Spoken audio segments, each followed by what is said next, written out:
tongue-in-cheek, I suggested this was another one of Trump's secret plans to get the Nobel Peace Prize, because he now brought together in the Arab-Islamic summit a group of people that are like bringing cats and dogs together along with some rats and mice to run around. They don't necessarily get along.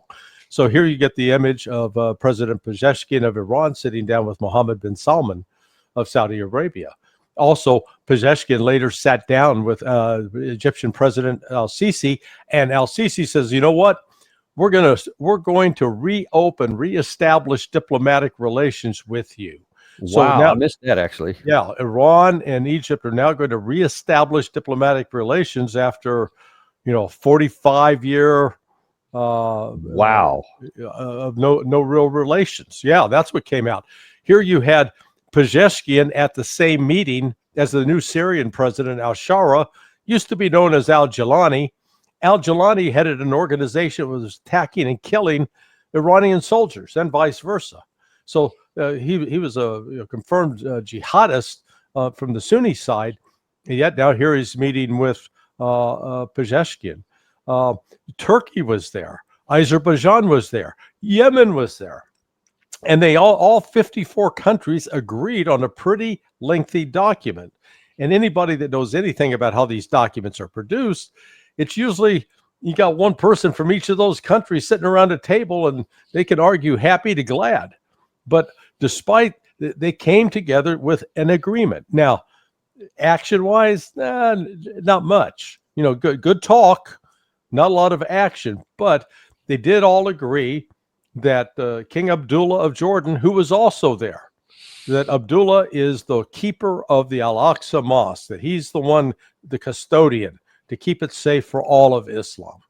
And what did Jordan do after this summit? They instituted the draft for the first time in 34 years. So they're now calling up and activating and training new soldiers. That's now started. Means they anticipate there's going to be some fighting down the road, that they anticipate they're going to war. They also talked about forming a regional defense force, an Arab-Islamic army. The two biggest armies in that would be Egypt and Iran. Turkey and Iran, followed by Egypt. Now, again, getting Turks, Persians, and Arabs, those would be sort of the big three. That would be quite an accomplishment. Now, as all of this is taking place, remember that Marco Rubio was in Tel Aviv on Monday to meet with Bibi Netanyahu. And they come out of that meeting, and what does Netanyahu do? He launches the ground offensive, a renewed ground offensive into Gaza and killing the Palestinians. For these representatives of these 54 Arab-Islamic countries, that just told them that, Trump told Bibi Netanyahu to go do it. So it means U.S. credibility is crumbling. There's some talk that some of the Gulfies, the Gulf Arabs that had made commitments to buy like Boeing aircraft, they're going to cancel those deals. They've got the capacity to actually send the United States a very strong message, to stop the killing in Gaza. But I was actually, earlier today, I was interviewed by a Turkish professor for one of their sort of national security programs. And I told him upright, I said, look, you guys, you've got the more ability than anybody else in the region to shut Israel down if you cut off the oil. But you guys continue to do it. And he's sort of like, yeah, well, So how significant was it when Turkey cut off economic relations with Israel, but apparently not the flow of oil? Yeah, it was just symbolic at this point. There hasn't been a lot of teeth to it. But, and it's not just Turkey.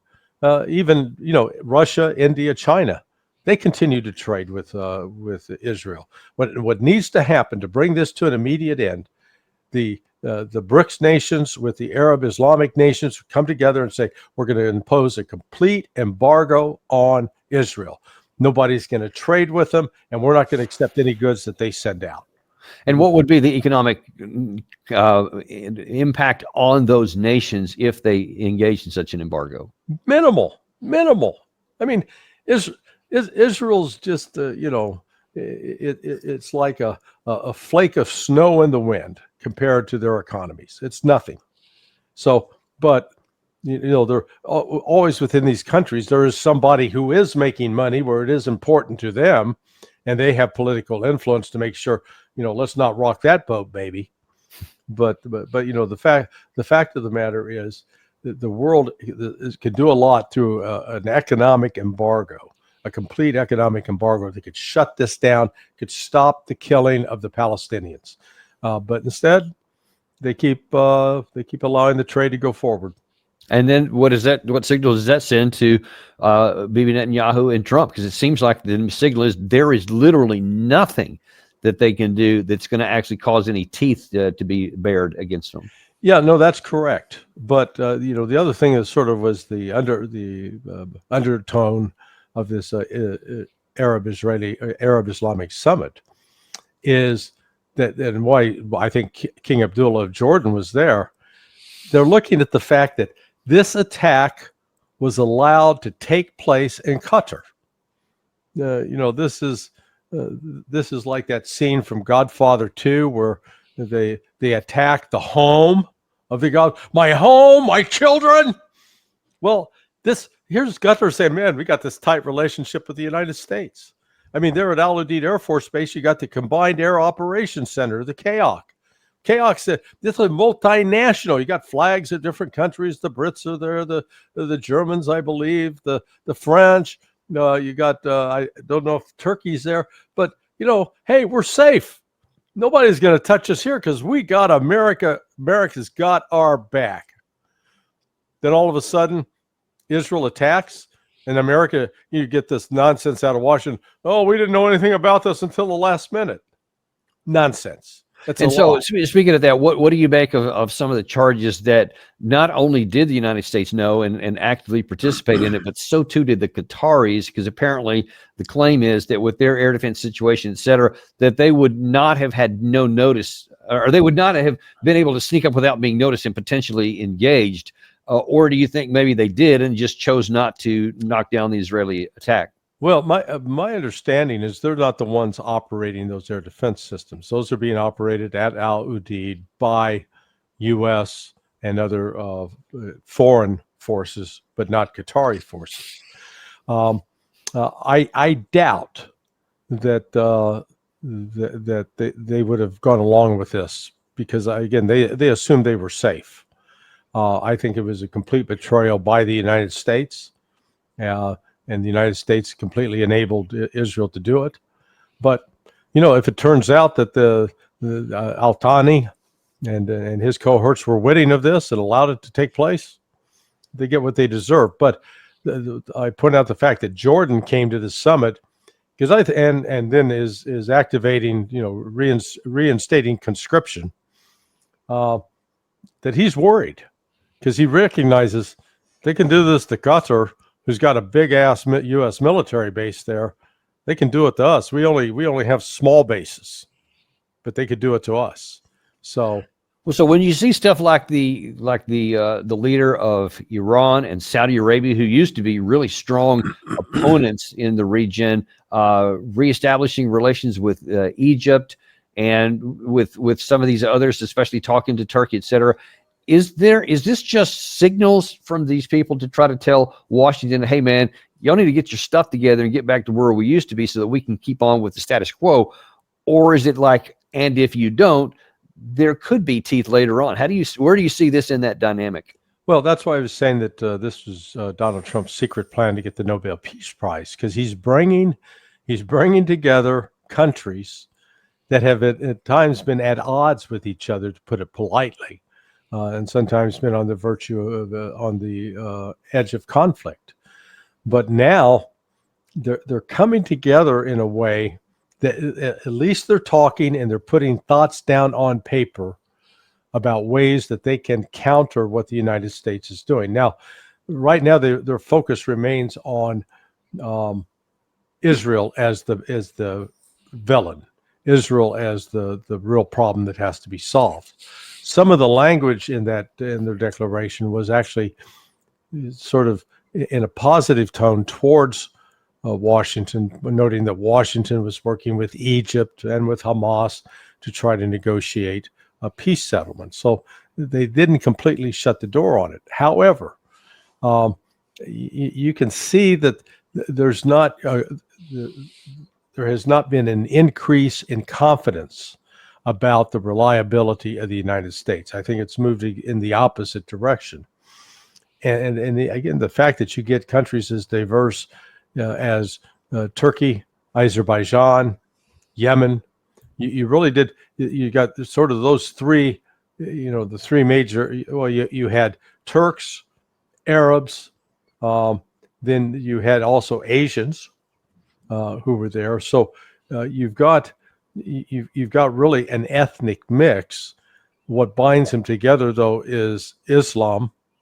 And even within that Islamic bond, you got the difference between the Sunni and the Shia. And so with the Sunni on one side, Shia on the other. And yet, this has been viewed as such a provocation that they got this emergency meeting, came together to try to map out a strategy. And one of those strategies includes expelling Israel from the United Nations. And we saw last week that the United States didn't anticipate this kind of blowback, which is why last week the United States voted with all the other members of the Security Council to condemn Israel's attack on Qatar, except the resolution didn't specifically name Israel, but everybody, they're going, whoever, the fat guy on the corner who's wearing the brown hat. Yeah, we're not going to say his name, but you mean Wimpy. I said, don't say his name, with all of this, what's just perversely kind of gets lost in the weeds of all this diplomatic maneuvering are the Palestinian people who just continue to just get pummeled. And especially as you noted at the outset here, that with Israel restarting its, again, another drive into Gaza City in the north, what's apparently this time being billed as a permanent driving out of the people so that they'll never be allowed to come back.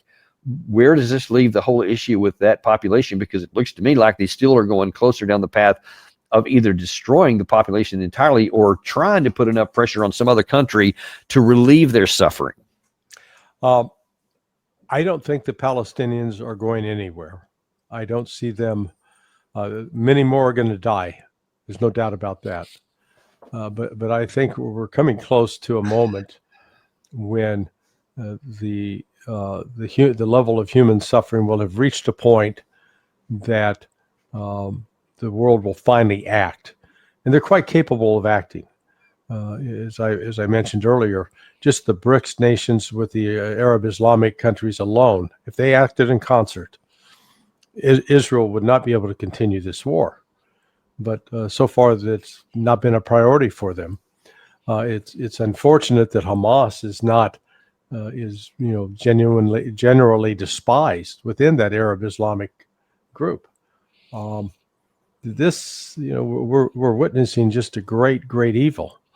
And, unfortunately, it keeps going on day after day.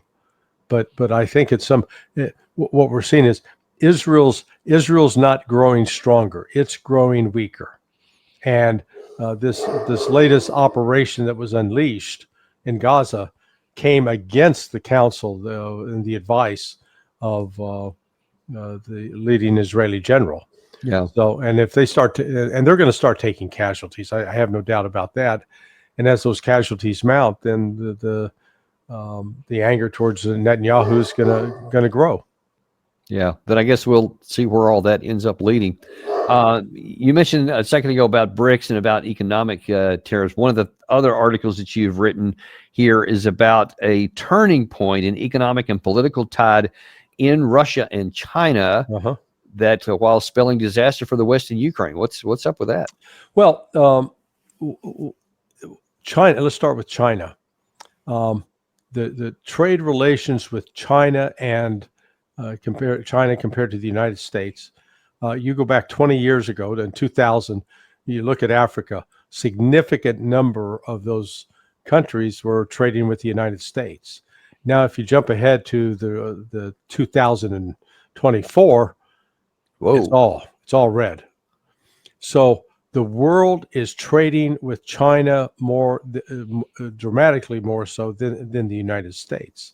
So it is, and one of the indicators is SWIFT transactions. SWIFT is an interbank email system, so that if you've got a Chase Manhattan Bank sending money to the Hong Kong Shanghai Bank, that it's sent via an email message. Hey, we're sending you $10 million or $10 billion, whatever.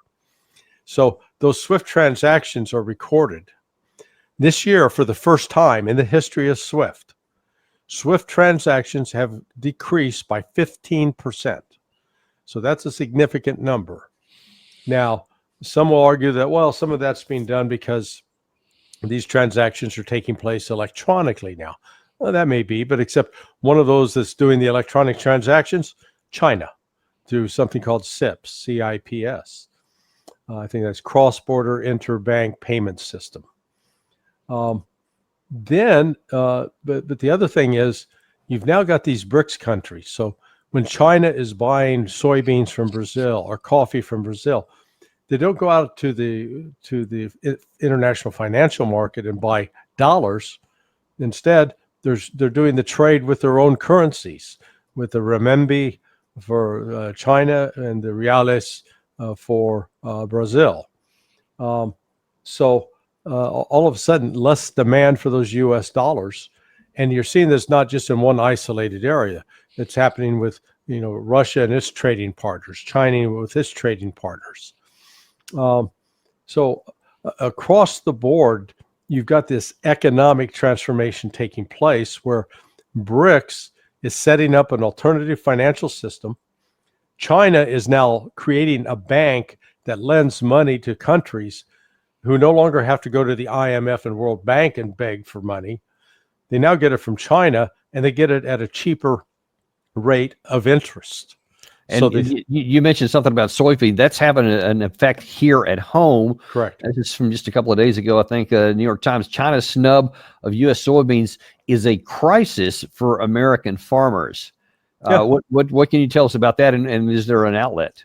Yeah, well, that when Donald Trump with his idiotic trade tariff policy, thought he'd bully China, China just said, "Hey, you keep your soybeans because you know what? You're not the only people in the world that grow soybeans." Brazil. They turned to Brazil. Brazil could match what U.S. farmers were going to supply. The problem for U.S. farmers is they had been counting on revenue that would come from selling their soybean crop to China. And they've got this year reportedly just soybeans and corn. They got more produced than ever. Well, part of the problem is that when you get that much produce, the price goes down, so they actually end up making less money. But in any event, now these farmers are stuck. They got all these soybeans, but they've got no place to sell them because now it's going to China, and it's really this is going to have a cascade effect because a lot of those farmers, they're going to default on loans. As they default on loans, property is going to be seized. Well, they're going to be buying much less farm equipment from manufacturers like John Deere. So this is going to have a very significant ripple effect, negative effect on the economy. And so while the West is struggling economically, I mean, Germany's been in recession now for 3 years. France and England are effectively in recession. The United States reportedly has been in recession since April of 2024. Meanwhile, Russia's growing, China's growing, India's growing. So the BRICS nations are doing well. And at the very time when you would think that that Ukraine is in such desperate strait that it needs reinforcements and equipment and armaments, whether we're talking howitzers or the artillery shells that go with them, or drones, the West can't supply it anymore because they don't have the industrial capability. So, I mean, it's a mess. And Russia and the BRICS nations are in a very, very strong position, both economically, and then Russia is very strong militarily. So that's kind of where we're at right now. I'm going to ask part of the question here, one of our viewers here. What does post-Russian war BRICS and non-BRICS look like? Okay. Yeah. So So once the war in Russia is over, whenever that may be, and however, but what does the economic situation look like after that war is over? okay, so you're gonna see some dramatic expansion in growth economically in Africa and in parts of Asia, uh, but and to a lesser extent in South America. But Africa is really, I think, going to become a place that's going to start to take off. They still got a lot of population. They've got several impoverished nations, but what China has been pretty good at doing is going in and not stealing the gold and the mineral wealth from these countries, but actually helping them build up their own infrastructure. So you're going to see an improvement in life there. Meanwhile, I think in the West you're going to see stagnation. We're going to be faced with some significant financial crises that are going to threaten the very fabric of our societies. Because I mean, just think about, you talk about the financial stuff. However, this war is over, and we're going to talk about a little bit more about that in just a second. But once it is over, I'm thinking that the chances that anybody in BRICS pays $1 or renminbi in any kind of reconstruction is about something less than zero. So that means that we're somehow going to be saddled with that, or else Ukraine is just going to fold out. And of course, they're going to be looking, and they already are looking for dramatic just to exist in 2026 with their budget. What is that downward pressure going to do for our economies if they're already struggling? Yeah. The biggest problem the West faces, both the United States, France, UK, is the debt to GDP ratio. Now, in the whole G7, the worst of those is Japan. Their debt to GDP ratio is something like 200. It's just Wow. off the charts. US is 125 at a minimum. But what we're seeing is that our deficit is growing at a rate of about $1 trillion every two months. Unbelievable. So there's absolutely zero evidence that the spending is slowing. Yet we've got clear evidence that jobs, unemployment is rising, inflation is going up. It's the classic case of stagflation. But Trump keeps saying, "Oh no, things are great. We're doing wonderful. We're bringing in all this tariff money," except they're not bringing in the tariff money that they claim they are. Or from what I've seen, the Treasury is actually taking in some money. Apparently that is real, but it's still costing us more. So great for the Treasury, bad for us. Yeah, we've got to pay out more on interest to convince people to buy our Treasury bills, basically loan us money. We have to offer them more money back in return. The other thing that's taking place is we're watching India, China. They're selling off their T-bills. They're selling off the treasuries. They're not buying more. They're getting rid of them. So you've got this phenomena of a lot of dollars, a huge supply of dollars in the international market with a lowering demand for those dollars, which means the price of the dollar goes down. On the one hand, that's good because if we're producing anything domestically in the United States, it makes our goods potentially cheaper. Others might buy it, but it's gonna kick off an inflationary spike that runs the risk of becoming hyperinflation. And people say, "Well, why is that?" Well, if your dollar used to be able to buy, if you could spend $10 to buy a case of cigarettes, but now you got to spend $20 to buy a case of cigarettes. Well, you're going to double and you're going to use those cigarettes. You're going to sell them to people. You're going to have to double the price because you're paying twice what you were before for the same item. Yeah. So your purchasing power is cut in half. Exactly. Bottom line. Exactly. In the last amount of time we have here, we mentioned the war in Ukraine, and a couple of things I want to point out here and get your view on. There was a conference over the weekend, I believe it was in Kiev, where they were getting to hear from the actual Ukrainian commanders. Not just Sersky, but the actual field commanders, who was the first and third corps commander, Ukrainian generals. And they're talking about, what needs to happen for them to succeed. Because, of course, as the idea is that, well, they're going to win. I mean, everybody knows that. And one of the questions for, I believe it was the Third Corps commander, General Belitsky, they're saying, hey, how is this going to end? Because what Zelensky used to say was, we're going back to the 1991 borders. And then he kind of shifted the goalpost to, well, the current line of contact, but that's it. We're not going to give away any of the other territory here. And so now then they were asked, now then what does it look like on the ground today? If we are to win the war, I think we must really think in terms of generations, not about months or years, in generational terms. Okay, so really not even talking about a target. He's just saying it'll multiple years way off into the future and generations to come, and I guess we'll figure out what it's going to look like then. Larry, can they survive generations of that? Do they have the natural resources? Well, obviously, the man has not talked to General Kellogg. General Kellogg would set him straight because Ukraine is winning. Generations, hell no, man. Weeks, we're going to win. Yeah, look. Well, and I'm sorry, if anybody thinks that we're exaggerating here, Gary actually has a soundbite of General Keith Kellogg making that very claim this weekend.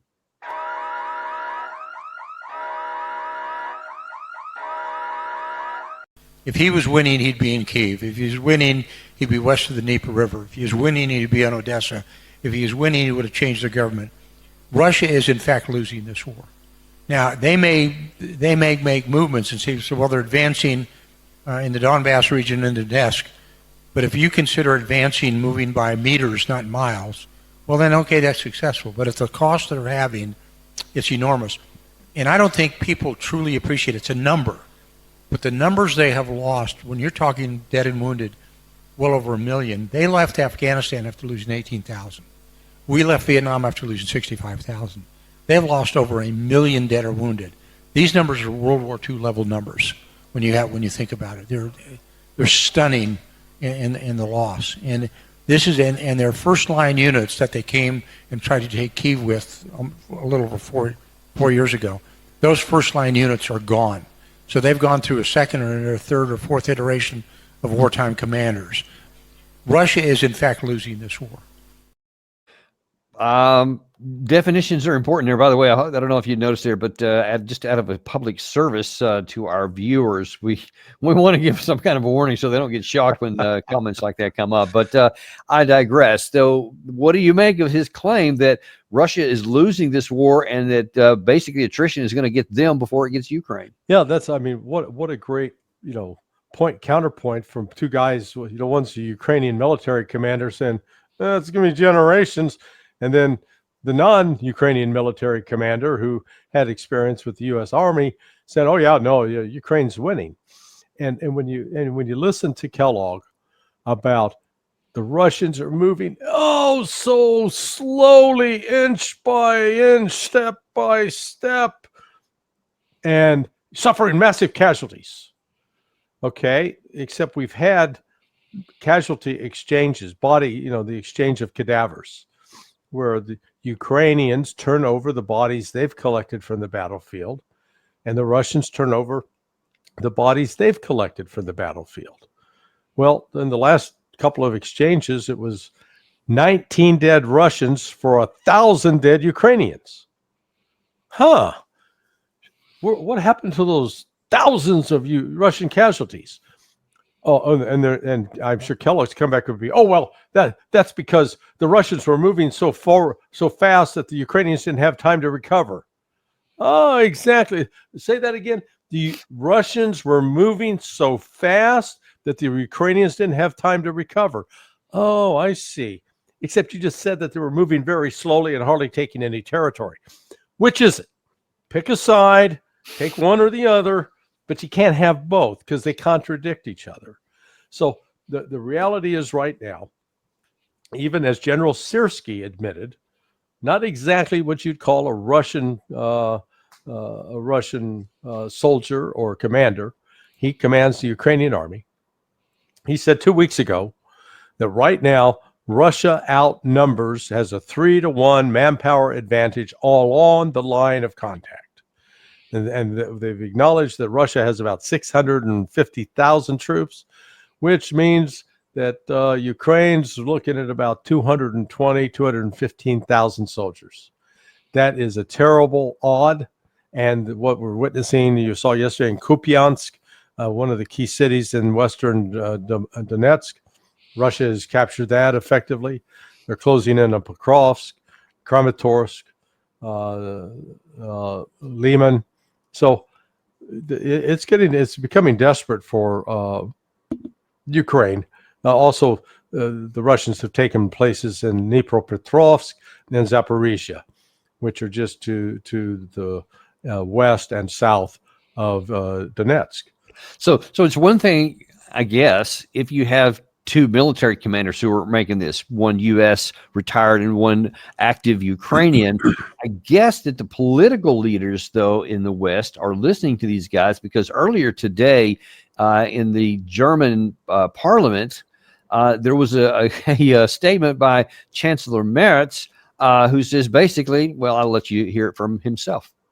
The war in Ukraine, which is being waged by Russia and only by Russia, has long been felt in the member states of the European Union and NATO. It is having a very real impact on our lives. We want this war to end.